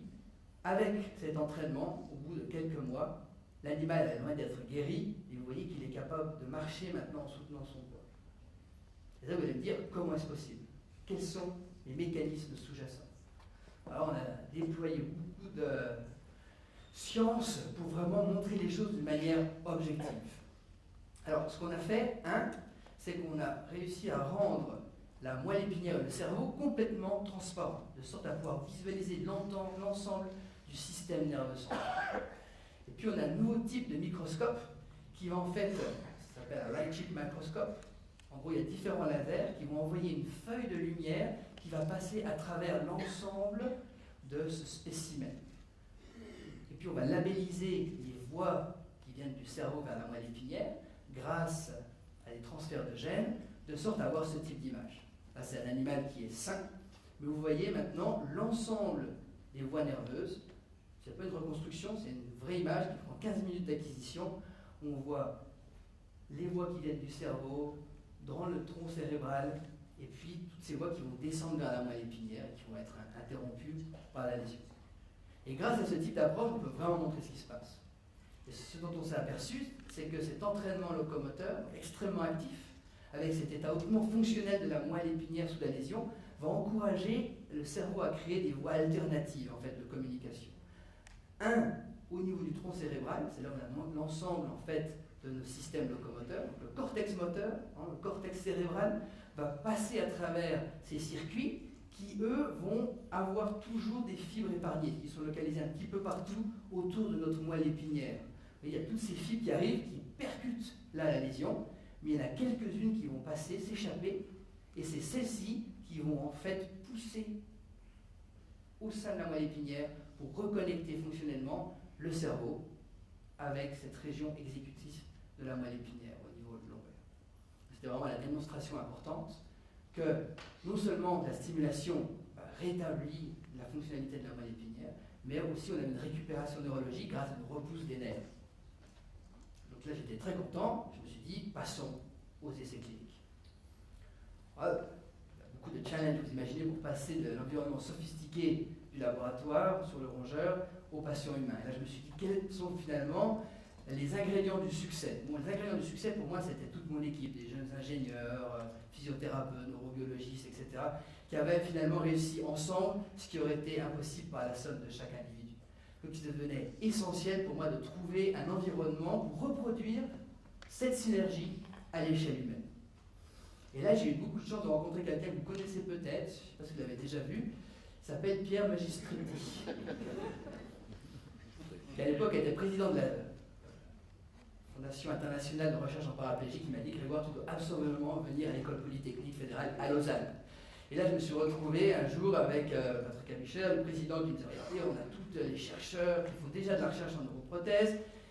Il y a aussi une neurochirurgienne qui implante des électrodes de partout, qui s'investit dans la recherche, et une chaire en réparation de la moelle épinière. Donc ça semblait un petit peu Noël pour moi.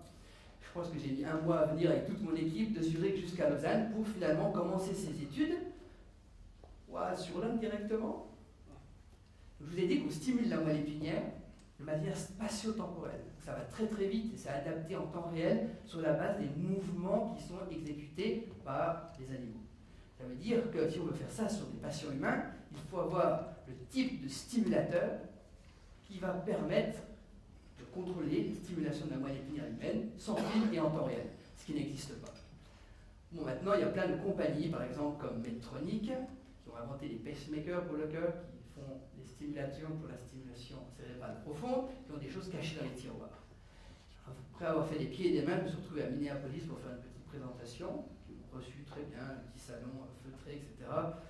Un peu froid quand même, très loin de l'ambiance qu'on peut trouver chez notre hôte, dont on ne parle pas assez, Alessandro Di Napoli, qui sait vraiment recevoir magnifiquement dans son bureau. Là, c'était beaucoup plus froid.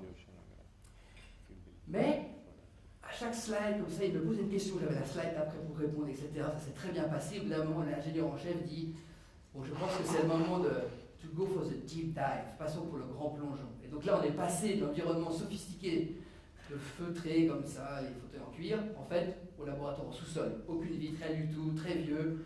Mais un des plus beaux moments de ma carrière, parce que j'avais mes 3 ingénieurs là, devant. On était en train de tester leur nouveau stimulateur, les ingénieurs de Medtronic derrière. Et là, on voyait que leur stimulateur était capable de faire exactement ce qu'on voulait. Donc j'étais persuadé qu'on allait passer sur des patients humains. Et puis, les grandes industries comme ça ont toujours un petit peu peur, bien sûr, d'appliquer ça sur les hommes. Alors ils m'ont dit non, il faut montrer si ça fonctionne sur un mammifère beaucoup plus proche de l'homme. Pour ça, je vous le montre, et puis ça choque un petit peu pour vous sensibiliser aussi à l'importance de cette recherche qu'on appelle translationnelle, c'est-à-dire pour passer avec des technologies comme ça sophistiquées sur des patients humains, il faut passer par un modèle de primate. Ce qui m'a pris 5 ans de travail. Alors là, c'est un modèle de paralysie transitoire, seulement la jambe droite est paralysée pour quelques jours. Et vous voyez, dès qu'on stimule, l'animal se met à marcher. C'est quelque chose qui est extrêmement naturel. Il marche tant qu'on stimule, on éteint la stimulation. Pouf, fini, il n'est plus capable de marcher. Donc on a vraiment la preuve de concept, 1, technologique, et 2, même thérapeutique sur un modèle de primate non humain. Donc maintenant, j'étais persuadé qu'on allait pouvoir passer sur les patients humains, bien sûr. Voilà. Si vous avez un peu d'expérience avec la clinique, vous savez que pour envahir les environnements hospitaliers avec ce type de technologie sophistiquée, c'est très très compliqué. Et là, j'ai eu la chance de rencontrer quelqu'un que vous connaissez peut-être, qui s'appelle Richard Frakowiak. Vous comprenez un petit peu pourquoi je suis là maintenant, non? Une histoire de famille. Il a réussi à convaincre donc, le président de l'hôpital de me donner une salle. On a complètement refait, un environnement extrêmement sophistiqué, avec, vous imaginez mon laboratoire de rats à l'échelle humaine, avec aussi un système de support corporel, un robot, comme on l'avait sur les rongeurs. Et enfin, le 19 octobre 2016, on a opéré le premier patient. Je vais seulement vous parler de lui, comme ça c'est une histoire continue. C'est Jocelyne Bloch, donc la neurochirurgienne, une grande amie maintenant, qui s'est lancée la première dans cette aventure. Un jour assez stressant, je peux vous le promettre, surtout la nuit qui a précédé en fait. Mais tout s'est bien passé, l'électrode était extrêmement bien placée par Jocelyne. Donc là vous imaginez l'opération, en fait on va glisser comme ça, comme une deuxième peau qui vient épouser la moelle épinière. On ne pénètre pas la moelle épinière, on ne stimule pas la lésion, mais bien en dessous, hein, c'est vraiment la région lombaire de la moelle épinière, celle qui contrôle la marche. Puis il y a ce petit stimulateur qui permet de contrôler la stimulation en temps réel. Et concrètement, après 15 ans de recherche, on arrive à ce type de moment. Donc il s'appelle David, 7 ans, qu'il est paralysé. Et vous allez voir, sans entraînement, c'est vraiment les effets immédiats de la stimulation. On allume la stimulation et directement, il est capable de marcher. Alors il a besoin de support corporel, d'assistance, mais il peut marcher. On est à la stimulation, il est bloqué avec la gravité. On rallume la stimulation, immédiatement, il se met à remarcher. Et ce qui est important, c'est que cette marche, elle n'est pas automatique, induite. En fait, on permet au cerveau de contrôler la marche. Et vous allez voir ça dans la prochaine vidéo, où on lui demande de faire, avec sa jambe gauche complètement paralysée, des pas normaux, puis après des grands pas exagérés, sans changer la stimulation électrique. Donc là, il marche de manière normale. Maintenant, on lui dit, maintenant, fais un mouvement exagéré de la jambe. La stimulation n'a pas changé. Ça veut dire qu'on rétablit une communication adaptative, en fait, entre le cerveau et la moelle épinière. Et ça, c'est important, parce que maintenant, plutôt que d'être paralysé, il peut s'entraîner. S'entraîner d'une manière extrêmement active et intensive. Vous voyez là, dans l'acte de marche, à quel point il se donne, il se donne, il se donne. Et ce dont on s'est aperçu, c'est peut-être aussi un des plus grands moments de ma vie scientifique, c'est qu'un jour, il arrive le matin en me disant, Grégoire, j'ai très mal dormi. Je dis, pourquoi? Il dit, regarde, je me suis réveillé ce matin, et ma jambe, que je n'ai pas pu bouger depuis 7 ans, il arrive à faire cette petite contraction. C'était presque rien, mais pour la première fois, il pouvait contracter son muscle sans aucune stimulation électrique. Ce qui suggérait que les nerfs étaient en train de repousser. Effectivement, 3 mois plus tard, il est capable d'étendre sa jambe complètement contre la direction de la gravité. Quelques mois plus tard, David, sans aucune stimulation électrique, sans soutien corporel, peut faire quelques pas comme ça entre des barres parallèles, parce que sinon il tomberait. Mais on parle vraiment maintenant d'une récupération neurologique, donc sans stimulation électrique, qui était quand même inattendue sur des gens qui étaient lésés depuis plus de 7 ans. Ce qui suggère vraiment que voilà, cette intervention, quelque part, permet aussi aux nerfs de repousser sur des patients humains. C'est complètement indirect, c'est une suggestion. Ce n'est pas une régénération à travers la lésion, c'est vraiment les fibres épargnées qui vont pousser, bourgeonner en dessous de la lésion, mais donc qui permet quand même une récupération neurologique. Partiel, par contre, vous avez vu, il fait quelques pas comme ça, mais c'est difficile, il marche beaucoup mieux avec la stimulation électrique. Donc c'était vraiment frustrant pour David d'arrêter l'entraînement et de ne pas continuer à s'entraîner, puis de ne pas pouvoir utiliser la stimulation, par exemple, dans un environnement complètement écologique. Par exemple, même ici, ce soir. Alors ce qu'on a fait, les super ingénieurs à l'EPFL, mon équipe a construit en fait tous les systèmes qui portent sur la ceinture, dans lesquels il y a toute l'intelligence pour contrôler la stimulation, et puis seulement en parlant à sa montre, il va pouvoir déclencher la stimulation électrique, ce qui va lui permettre d'être stimulé comme ça en spatio-temporel en temps réel. Regardez à quoi ça ressemble à la vidéo. Stem on. Okay, start message sent to implant. Donc là, vous regardez un jeune garçon qui, pendant 7 ans, était arrivé à un fauteuil roulant, puis maintenant qui peut marcher comme ça pendant des centaines de mètres en étant extrêmement confiant, grâce à cette stimulation électrique. On est vraiment dans la preuve de concept, hein, il y a beaucoup de challenges encore à affronter pour que cette neurotechnologie soit facile à utiliser, qu'elle soit vraiment, qu'elle fonctionne parfaitement. Mais cette preuve de concept suggère qu'on va peut-être être un pas plus proche d'une première forme de thérapie contre la paraplégie, même si encore une fois elle est loin d'une cure. Et j'aimerais finir avec Un autre grand moment que j'ai vécu il y a seulement la semaine dernière, c'était le bal de printemps. C'est un moment où on célèbre la paraplégie, on essaie de lever de l'argent à Genève, donc la Fondation internationale de paraplégie. Et David était venu. Et à la fin de notre speech, il est monté sur scène. Excusez la vidéo est de mauvaise qualité, c'est un iPhone, mais pour moi ça résonne avec cette première image que j'ai vécue il y a 20 ans, quand Christopher Reeves remarchait à la télévision.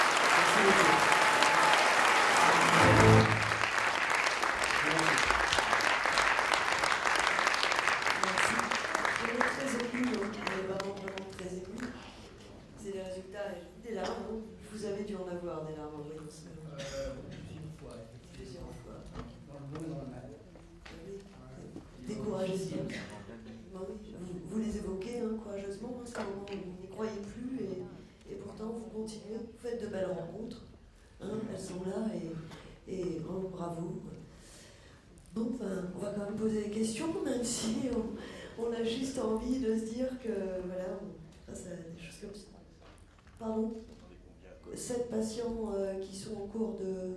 On est le 7e patient qui ont participé à cette étude et on va continuer à le faire. On reproduit et ça marche de mieux en mieux. Ouais. Est-ce que... J'ai une question vraiment très stupide parce que j'ai eu peur des questions là. Est-ce que naturellement quelqu'un qui se retrouve dans cet état et qui s'entraîne ne pourra jamais parvenir à ça?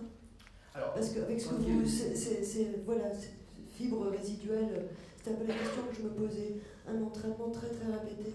Que ce soit une lésion de la moelle épinière ou un traumatisme du système nerveux central, même du cerveau, un AVC, etc., on sait qu'il y a pendant à peu près 6 mois une période durant laquelle il y a beaucoup plus de plasticité, justement cérébrale, donc une récupération spontanée mais qui va être limitée. Certains patients ont beaucoup récupéré, d'autres beaucoup moins, certains vont être complètement paralysés. Il y a vraiment tout un éventail finalement de récupération. Par contre, c'est pour ça qu'on a commencé avec des patients qui sont entre nous, là, entre 5 et 13 ans, après une lésion de la moelle épinière, et tous récupèrent. Et lorsque vous commencez beaucoup plus tôt, vous avez des résultats, j'imagine. Donc la prochaine étape, beaucoup plus dure, mais effectivement la plus importante, de commencer très tôt après la lésion. Donc la prochaine étape, au mois de décembre, on commence à la 4e semaine après la lésion de la moelle épinière. Il y a beaucoup de challenges supplémentaires. C'est-à-dire qu'avant même que les séquelles soient définitivement établies, c'est ça, vous faites un pari. Ouais, l'idée c'est vraiment de, comme on dit aux États-Unis, de taper dans cette période unique de plasticité pour l'augmenter au maximum. Pour vous dire, par exemple, sur des rongeurs, si on attend 2 mois, qui correspond à peu près à 1 an, on va dire, sur des patients humains, on ne voit pas de récupération neurologique. La stimulation va les aider à marcher, déjà moins bien, et surtout il y a très très peu de plasticité. Donc à la limite, la moelle épinière humaine répond mieux que celle du rongeur dans ce cas-là. Et vous dites que c'est d'autres zones du cerveau aussi, c'est-à-dire qu'au-delà de cette néo, un peu, enfin là, comme une néo-angiogenèse, là il y a une néo-fabrication de nerfs, c'est une autre zone du cerveau aussi qui va se mettre à travailler, c'est ça? Ou est-ce que alors, bon, on va dire, par exemple, sur les rongeurs, on sait que le cortex cérébral n'est pas tellement impliqué dans la marche, à l'inverse de l'homme. Alors que sur les rongeurs, quand ils récupèrent, il devient l'élément clé, le chef d'orchestre qui va vraiment coordonner cette marche. Il le fait pas en parlant directement à la moelle épinière, toutes les projections sont interrompues, mais en créant des bretelles de contournement, un petit peu moins efficaces, mais qui vont suffire à rétablir cette communication. Est-ce qu'il y a des muscles qui se reforment? Parce que lui, après 7 ans, il n'y a quasiment pas de muscles. Oui. Donc on a fait des scanners pour voir quels sont justement les changements, non seulement de la volume de muscle, mais aussi la qualité du muscle, et les changements sont impressionnants. Impressionnants. Ouais. Non, pas que moi qui vais poser des questions, donc voilà, on va reprendre la salle, excusez-moi, de là. Monsieur, on vous fait parvenir tout de suite un micro, rapidement, merci. J'aimerais savoir au niveau de la sensibilité, notamment pour de cette type, ce qu'il en est. Donc certains de nos participants ont amélioré leurs sensations, de manière extrêmement importante, et les autres très très peu. C'est surtout la fonction motrice qui a été améliorée, mais aussi d'autres aspects d'une manière aussi très variée. Certains patients, la vessie s'est améliorée, d'autres fonctions sexuelles, très surprenant, la régulation de la température corporelle, mais c'est genre 2 patients, 1 patient, etc. Donc c'est un patchwork finalement dans ces fonctions additionnelles qui finalement ne sont pas entraînées. Mais puisqu'on engage tout le système locomoteur, donc aussi la fonction autonomique avec, eh bien on voit un remodelage de toutes ces fonctions aussi.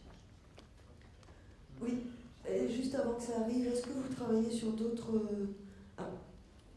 pardon, il est arrivé. Alors, sorry, priorité.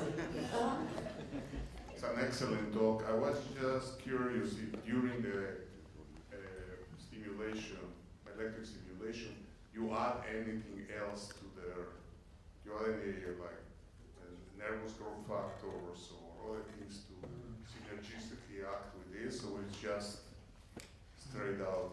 La question c'est est-ce qu'il y a en plus de ces stimulations électriques, de ces entraînements, des facteurs biologiques on va dire, pour favoriser la repousse des nerfs? Pas encore, mais c'est évident que la récupération qu'on voit elle est directement corrélée avec la quantité de tissus qui vont être épargnés. Donc il faut augmenter la quantité de tissus disponibles pour augmenter encore la récupération. Ce qu'on fait maintenant en parallèle dans mon laboratoire, mais seulement sur des modèles rongeurs et primates, c'est de faire des greffes de cellules souches en ajoutant des facteurs de croissance, etc. Donc on a des très très beaux résultats. Et puisque c'est 2 interventions différentes, il y a une grande synergie qui peut être attendue, avec des challenges aussi importants. Est-ce que vous travaillez sur d'autres pathologies, des pathologies, je dirais, type AVC ou des maladies neurodégénératives qui sont aussi associées à des troubles de... Donc là, on a développé des modèles aussi d'AVC et puis de Parkinson, sur des modèles primates pour le moment, et appliqué les mêmes stimulations électriques. En particulier, la maladie de Parkinson, on a, avec la stimulation cérébrale profonde, on améliore le membre supérieur à la cognition, mais ça marche très peu, ça marche très mal. Donc on a stimulé la moelle épinière exactement comme on l'a fait pour les patients paraplégiques. Et puisque la moelle épinière est intacte, ça marche beaucoup mieux. Les résultats sont impressionnants en fait dans la maladie de Parkinson. Donc on ne guérit pas les gens, c'est vraiment juste palliatif, c'est des symptômes, mais c'est impressionnant. Oh, c'est magnifique. C'est déjà sorti? Non, c'est à venir. On va le voir à la télévision. On aura été les premiers à le savoir. En tout cas, on a vu les publications, elles sont toutes prestigieuses. Est-ce que, oui, monsieur, on vous fait parvenir très rapidement un micro aussi, puisque on a plein de questions, mais je pense qu'on est tous un petit peu intimidés parce que vous avez présenté quand même. Non, il ne faut pas. Je suis curieux de savoir la nature de le signal entre le cerveau et Alors si je le savais, j'aurais un prix Nobel. C'est une des questions les plus ouvertes des neurosciences, comment finalement la commande cérébrale est transformée en une commande qui est interprétée par les circuits exécuteurs de la moelle épinière pour produire des mouvements. On ne le sait pas. La moelle épinière est très étudiée, le cerveau est très étudié, cette interface, on ne le sait pas. D'ailleurs, le Human Brain Project inventé par M. Frakowiak, c'est le milliard d'euros de l'Union européenne, vous avez entendu parler, a complètement oublié la moelle épinière dans ses projets. Comme je l'ai dit toujours, la moelle épinière fait partie du cerveau, elle n'est pas son serviteur. Bon, écoutez, s'il n'y a plus d'autres questions pour l'instant, mais je vais vous dire que vous pourrez les prolonger, on peut déjà applaudir vraiment une dernière fois. Je vais demander peut-être une petite phrase de conclusion à chacun d'entre vous, et peut-être une plus longue à M. Magistrati. Je vais quand même, excusez-moi, faire un certain nombre de remerciements. Alors, je voudrais déjà vraiment remercier la Fondation pour l'étude du système nerveux central et périphérique qui a organisé cet événement, les associations, plusieurs associations, la FISM, Association internationale pour la promotion de la formation spécialisée en médecine et en sciences biologiques, l'AMA, que tout le monde probablement connaît ici, l'association monégasque de médecine anti-âge, l'AMPA également, très connue, avec Federico Padermiti qui est là, et la présidente Madame Pastor, l'association monégasque pour la recherche sur la maladie d'Alzheimer, le CHPSG, on est heureux qu'il soit très représenté, le centre hospitalier Princesse Grasse, le centre scientifique de Monaco, également peut-être dans la salle du Monde, la Société de neurosciences, et puis on voudrait vraiment adresser un remerciement très particulier pour ce premier événement à Monaco qui n'aurait pu voir le jour sans le soutien formel, et puisque c'est vous qui êtes à l'initiative, donc Magnolia, Monaco et TRP, Quémédica, et on vous applaudit très chaleureusement. Vous avez félicité à quelques reprises, monsieur Delatoni. On a beaucoup aimé, on espère que ça va se reproduire. Peut-être juste une petite phrase de conclusion à chacun d'entre vous. Ah, bon, alors on laisse tomber Richard Fakoviak. Oh, il est dur avec vous. Non, c'est lui qui a été dur avec moi. Bah, il se venge. Il est timide. Très timide. Ah, c'est ce qui le bah, caractérise. dites juste ça, je suis timide, je reviendrai. Qu'est-ce qu'on peut dire? C'est certainement un après-midi absolument remarquable. Je n'ai pas assisté à un après-midi comme ça depuis 5 ans, je pense. Wow. Et les choses que vous avez vues sont vraiment à la pointe de ce qui se passe en ce moment. C'est très important pour nous, comme scientifiques, de transmettre ce que nous faisons à vous qui payez pour ça. Et nous n'avons pas fait ça très bien pendant des années. Et donc, l'opportunité de pouvoir le faire, Alessandro, c'est grâce à toi. C'est grâce à toi, Pierre, d'avoir créé le programme. Madame, vous avez été absolument remarquable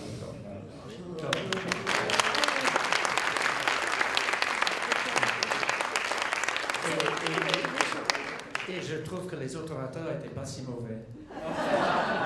J'aime beaucoup votre conclusion. Je n'ai pas envie de répéter tout ce qu'a dit Richard. J'ai juste envie de finir en vous disant que je vous ai présenté un petit peu le rêve que j'avais il y a 20 ans. Ça a été 20 ans de vie difficile pour en arriver là. Et je pense qu'une conclusion, c'est de dire que nos rêves sont importants, quel est l'âge qu'on a, et qu'il ne faut jamais arrêter d'en avoir.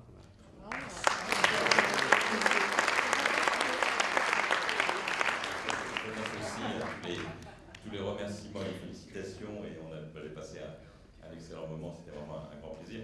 Mais moi, je voudrais vous faire une conclusion plus ciblée sur les thématiques qui m'intéressent, et vous faire passer ces messages, qui est un message nouveau concernant les maladies neurodégénératives. Vous savez que ces maladies, ça va être un grand problème d'avenir, et il est clair aujourd'hui que la solution de ces maladies neurodégénératives passera par une sorte de révolution, parce que ce que je vous ai raconté sur l'Alzheimer, c'est la même chose pour Parkinson, c'est la même chose pour le Huntington, etc. On est maintenant convaincu qu'il va falloir, pour ces affections, changer notre logiciel et commencer à s'intéresser à ces états précliniques, c'est-à-dire de recherche sur des biomarqueurs, c'est-à-dire vraiment, il faut que la France, enfin tous les pays européens, s'engagent dans cette recherche clinique, cette recherche translationnelle, recherche clinique, qui a été un peu délaissée. Et je crois qu'il faut que vous compreniez l'importance qu'il y a à participer à cette recherche, vous-même, d'ailleurs en participant à des cohortes de suivi, bien sûr en finançant aussi cette recherche. Cette recherche clinique, il faut remonter en France, car elle a été, à mon avis, trop délaissée, et on a pris beaucoup de retard par rapport à d'autres pays, notamment par rapport aux États-Unis. Merci beaucoup. Personnellement, j'ai pris beaucoup de plaisir à assister à cet après-midi, et en tant que jeune chercheur, jeune praticien, je voudrais personnellement vous dire que pour moi, vous êtes des modèles à suivre, et vous êtes vraiment une grande source de motivation pour continuer les recherches. Et j'emboîte le pas au professeur Dubois pour dire que dans nos protocoles de recherche, on a quand même pas mal de mal à recruter beaucoup de volontaires sains, entre guillemets, dans différents protocoles, et on est tout le temps en train de rechercher des volontaires pour X raisons. Donc voilà, si on peut faire passer ce message. On le relayera. Voilà, un grand merci à vous. Merci.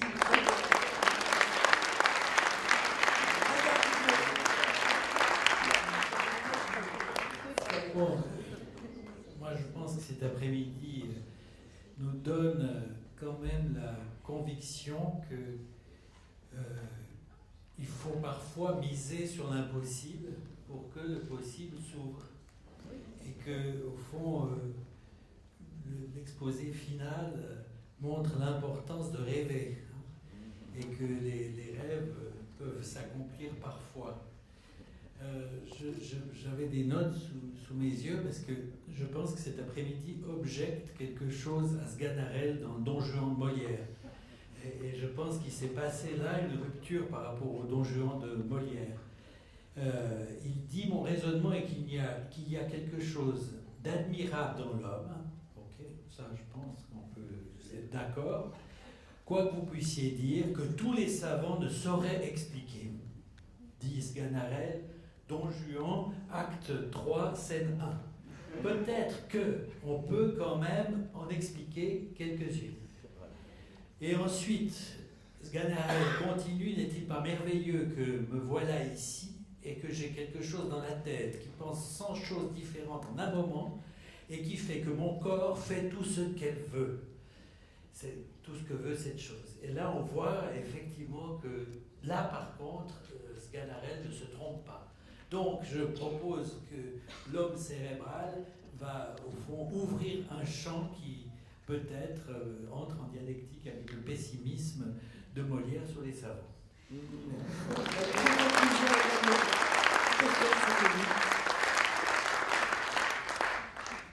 Oui, je m'associe évidemment à tous ces remerciements pour l'organisation et pour cette magnifique après-midi. En vous écoutant, là, je me disais aussi que la récompense pour le chercheur, la récompense pour le patient qui arrive à marcher, ça motive beaucoup. Et je crois que effectivement, on a des difficultés à côté, mais on a une envie de faire avancer les choses. Pas qu'à titre personnel, aussi à titre personnel, mais voir les gens aller mieux, c'est quand même ce qui nous anime. Je crois que vous l'avez bien compris. Merci. Merci. Très bien, merci. Heureux ? Oui, très heureux. Je pensais tout à l'heure, il y a 18 mois peut-être, quelque chose comme ça, quand avec Alessandro dans son bureau, en fumée de cigares. Il l'a dit. Nous avons, Alessandro m'a dit: mais écoute, il faudrait faire quelque chose de ce genre. Je trouvais d'abord que c'était une excellente idée. J'ai été longtemps engagé dans justement ce que Richard mentionnait, la communication de la science pour le grand public. C'est vraiment un devoir des scientifiques. Et donc j'étais tout à fait partant. Et puis j'ai commencé à réfléchir à une liste de personnes et je savais que ça allait être bien, parce que je connais tous ces jeunes et moins jeunes hommes depuis de nombreuses années. Et chacun, je crois que vous avez perçu, chacun va au-delà de la présentation scientifique. Il y a quelque chose, on voit qu'il y a 20-30 ans de passion. Et même Grégoire, qui est le plus jeune du groupe, a 20 ans derrière lui, et d'autres un peu plus âgés, plus que 30 ans. Donc, c'est cette passion qui fait avancer les choses, qui fait, comme l'a dit François, rêver, et d'essayer soit de résoudre quelque chose d'impossible, qui semble impossible, et aussi de faire ce que tout scientifique doit faire, c'est-à-dire ne pas avoir peur de l'inconnu. Il faut au contraire être stimulé par l'inconnu. Et il y a quand même beaucoup de recherches aujourd'hui en lien avec peut-être les contraintes des financements, avec un peu cette dictature des journaux scientifiques, les grands qui suivent quand même un peu de mode. Donc il y a vraiment une peur parfois de la part du scientifique d'être, comme disaient les Anglais, bold. Ce que tous ont fait ici, il y en a qui sont partis étudier la face cachée du cerveau, d'autres la face cachée de l'esprit, d'autres essayent de retrouver une face qui a disparu, d'autres refaire remarcher, d'autres mobiliser des millions de données grâce à l'intelligence artificielle. Donc, il faut partir dans l'inconnu et être ambitieux. Et Je crois que là, on a eu un exemple formidable cet après-midi. Enfin, je n'aurais pas à le dire parce que j'ai participé à tout ça, mais je crois que vous avez vu cet après-midi quelque chose que vous ne trouverez pas dans les textbooks, les livres qu'on peut acheter en librairie sur le sujet des neurosciences. Vous avez vu ce qui est la devise du Collège de France, de manière un peu immodeste, je vais quand même la citer, c'est le savoir en train de se faire. Voilà, je crois que J'ai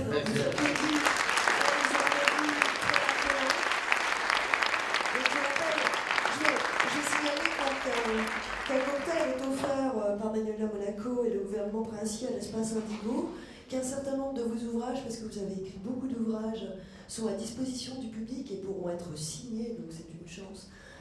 Vous avez remercié beaucoup de personnes, et c'est bien, mais j'aimerais remercier le public. C'est oui, parce que bien sûr. vous allez peut-être le faire. Vous mais avez vous avez été raison. là, Vous c'est pas évident, et vous avez posé plein de questions, donc bravo. Avec des questions assez exceptionnelles et très agréatives. On peut les applaudir.